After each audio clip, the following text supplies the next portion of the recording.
Ei, seu perdedor! Ele ouviu Eduardo atrás dele e imediatamente sentiu alguém batendo nele entre as omoplatas, de forma bastante tangível nas costas. Eduardo se virou. A primeira coisa que viu foi o sorriso presunçoso no rosto de seu eterno colega de classe, Bruno. Ele ficou atrás de Eduardo, ligeiramente sem fôlego, sorrindo. Ficou claro que Bruno tinha corrido atrás dele e deu um tapa nas costas de Eduardo sem motivo. Bruno sabia que ele estaria voltando para casa por lá, e Bruno não perderia a chance de tirar sarro do garoto estranho. Todos os seus colegas estavam reunidos atrás do ginásio da escola, falando sobre garotas e o jogo de futebol de ontem. Mas este, evitando a sua companhia, continuou correndo para casa. Foi dito que ele tinha uma mãe doente, que não saía da cama há 1 ano. Diziam que ela precisava de cuidados constantes e não tinha ninguém em quem confiar. Mas Eduardo, seu pai, trabalhava de manhã e à noite em um centro de serviços automotivos, ganhando dinheiro para o caro tratamento de sua esposa. Eduardo teve que fazer todo o trabalho doméstico desde que era mais novo. Lavar roupa e cozinhar eram comuns para ele. O garoto também não tinha tempo para estudar bem, o que não estava nada na moda entre os adolescentes. Então, quando o vizinho de Eduardo, o frágil e sarcástico Mauro, contou às crianças atrás do ginásio da escola o que Eduardo fazia em casa, eles riram dele sem pestanejar. Então, ele está se preparando para ser uma dona de casa, Bruno murmurou com um sorriso. A sua opinião era considerada autoritária. O pai e a mãe de Bruno trabalhavam com bastante sucesso no exterior e forneceram a seu amado filho roupas elegantes e equipamentos caros. Por que ninguém disse a ele que ele não precisava estudar para isso? Eles até aceitam pessoas como ele. Bruno continuou, e o grupo de meninos riu com aprovação. Daquele dia em diante, Bruno nunca mais perdia uma oportunidade de tirar sarro de Eduardo, para ridicularizá-lo por suas roupas velhas e chamá-lo de bolinho. Havia momentos em que ele e seus amigos esperavam que uma das garotas aparecesse, para que Eduardo fosse, de certa forma, humilhado. O que mais irritou Bruno foi a calma de Eduardo para todos os seus ataques.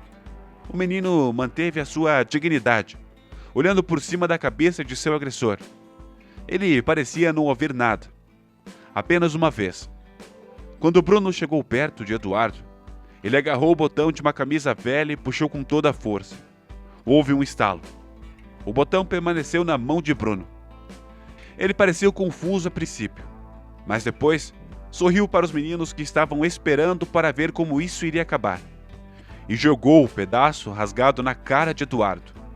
Eduardo disse: "Eu vou processá-lo." "Você é uma futura costureira. Oh, não esqueci que você vai seguir os passos de seu pai, trabalhando dia e noite em um serviço de aluguel de carros barato. Você vai ser um perdedor, e um perdedor como ele, pelo resto da sua vida." Eduardo agarrou Bruno pelo peito, o que ele não esperava. "Um perdedor? Eu não sou um perdedor." "Tudo bem. E nem meu pai. Ele trabalha para que eu consiga ter tudo na vida, porque eu mereço, ao contrário de você. E se você falar alguma coisa sobre ele de novo..." "Que o quê?" Bruno perguntou com desafio. Ele ouviu a sua companhia conversando baixinho entre si vindo atrás dele. "Você vai descobrir mais tarde." Eduardo respondeu quase calmamente e seguiu seu caminho em silêncio. Então, Bruno foi parado por seus colegas de classe que lhe disseram que Eduardo tinha feito bem em não ter medo de ficar sozinho contra todos. E desde então, Bruno guardou rancor contra seu colega de classe por sua humilhação. E se antes desse incidente ele fazia mal sem qualquer motivo, agora ele começou a fazer propositalmente, pensando em cada movimento. Um dia, depois de destruir o laboratório de química da escola, Bruno tentou incriminar Eduardo, dizendo que o viu entrando depois da escola. A única coisa que salvou o menino da punição foi que Alice, uma colega de classe deles, o orgulho e a beleza da escola, encontrou-o na farmácia naquele momento. É claro que todos acreditaram em Alice, e Bruno estava furioso. Muitos anos se passaram desde então, e todos os caras seguiram caminhos separados após a formatura do ensino médio. Agora, finalmente decidiram se reunir, e na era das redes sociais, não era tão difícil encontrar todo mundo. Alice, a contadora-chefe de uma das prósperas firmas de sua cidade natal, foi quem fez isso. Ela fez uma carreira de muito sucesso. No entanto, na vida pessoal não deu certo. Deve ser impossível combinar o sucesso no trabalho e na vida familiar. Mas Alice não desanimava. Ativa, ela rastreou quase todos os seus colegas de classe. Então, na véspera da reunião, Bruno dirigiu seu carro de luxo para o Lava Rápido. Depois, descobriu-se que um dos lava-rápidos da rede anunciada fica perto de seu trabalho. Bruno desceu do carro e dirigiu-se ao cara que recebe ordens. E então, reconheceu seu colega Eduardo nele. Um sorriso sarcástico apareceu no rosto de Bruno. Bem, a justiça finalmente foi feita. O bastardo arrogante recebeu o que lhe era devido.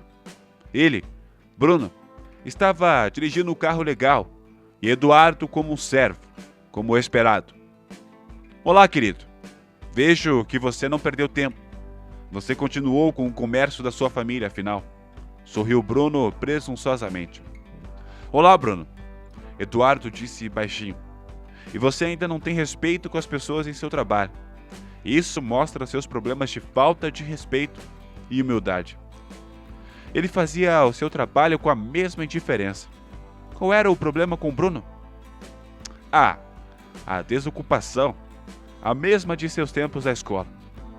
Finalmente, isso irritou Eduardo, que corou. Mas então, ele se lembrou da reunião amanhã e teve uma ideia. Bruno tirou o telefone do bolso e começou a filmar Eduardo lavando seu carro, enquanto comentava. Tão honrado estudante. Como se sente em seu trabalho no Lava Rápido? Seu conhecimento escolar foi útil? O seu pai passou a vida inteira trabalhando em uma oficina mecânica e você lava carros. Valeu a pena estudar tanto? Lembra como costumávamos tirar sarro de você na escola por seguir os passos de seu pai? E você costumava gritar que não era sua coisa e você era melhor do que isso. Mas no final, acabou como eu disse. Isso é engraçado.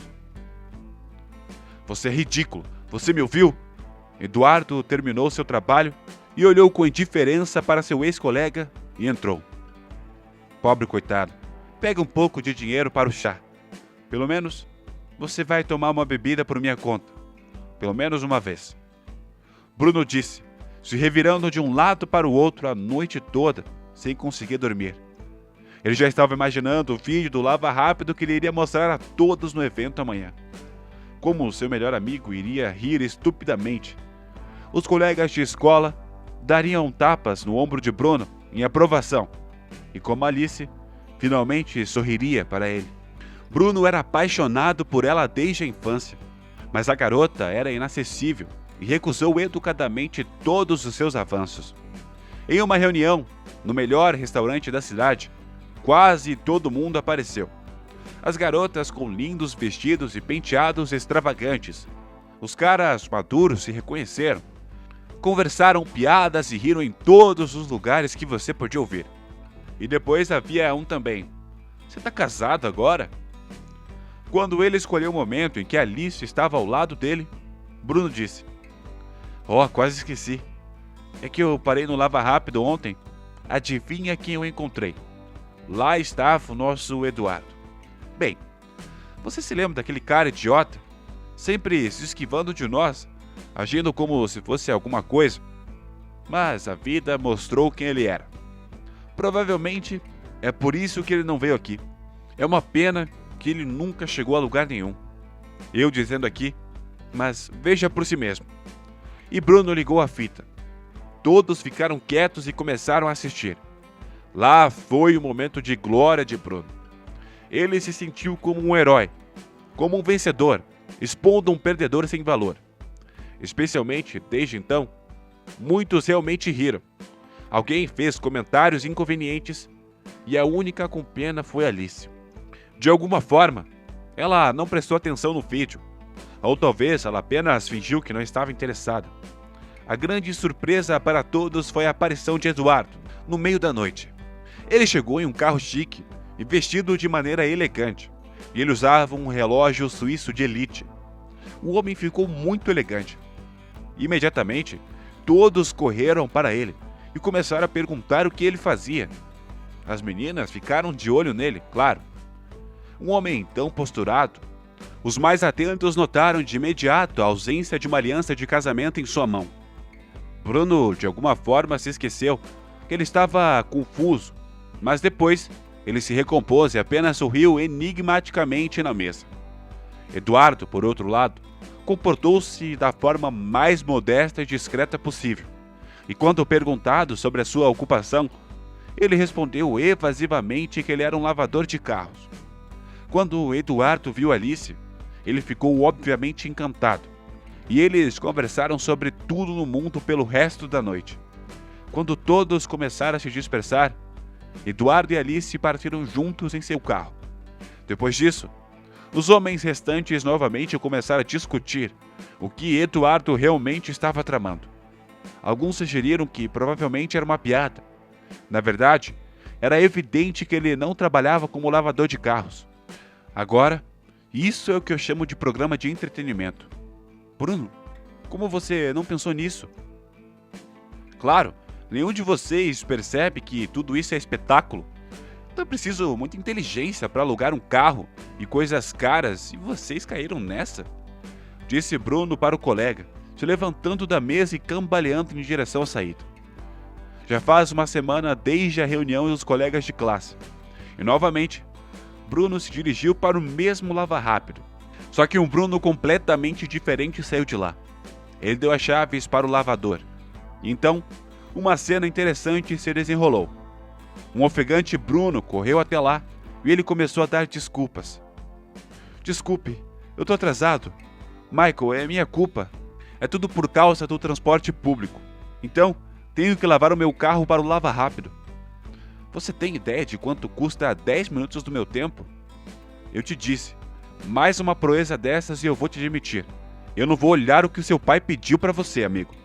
Leve seu filho para o trabalho. Ele não consegue encontrar um emprego depois da prisão. Não deixe o menino ir para o lixo. Bruno corou e apenas acenou com a cabeça, em resposta. Eduardo estava assistindo tudo através das câmeras de seu escritório. Ele tinha acabado de chegar para verificar se um de seus lava-carros estava prestes a sair a tempo de comprar um buquê e encontrar Alice para um dos cafés no centro. Eduardo desceu e encontrou Bruno. O que havia acontecido pareceu um pouco mais complicado, e Bruno simplesmente estava caindo. Ele estava prestes a cair no chão. Foi a coisa mais embaraçosa que ele já experimentou. Você é surdo? Ele ouviu a voz de Michael. Vá ao escritório do jeito que você quiser. Eu estou a caminho. E quando chegar aí, venha até mim. Eu decido o que fazer com você. Bom, o carro foi embora. Bruno ficou parado no meio do Lava Rápido. Eduardo veio até ele, querendo explicar sobre a última vez que ele saiu para dizer olá, antes da reunião também. Mas ele sentiu muita grosseria da parte de Bruno. Decidiu brincar com ele, fingindo ser um atendente de Lava Rápido. Foi bom eu estar de macacão na hora, verificando a qualidade e o conforto do uniforme. Eduardo, não tenho tempo para isso. Você está aqui para se vangloriar, disse Bruno com raiva. Eu tenho tudo agora. Mas você sabe, não importa quanto dinheiro um homem tenha, você não pode mudar o que está dentro de você. Você sabe que a escola foi muito boa para mim. Afinal, economia, matemática e muitas outras coisas me ajudaram a começar um negócio e ser bem-sucedido. Tenho, com muito trabalho duro, uma cadeia de serviços e lava-rápidos. E sim, segui os passos do meu pai, e tenho orgulho disso. E você nunca percebeu o seu talento. Embora pudesse ter sido um grande comediante, ou pelo menos um palhaço de circo. Talvez até um contador de histórias. Você sempre teve uma boa língua e uma boa imaginação.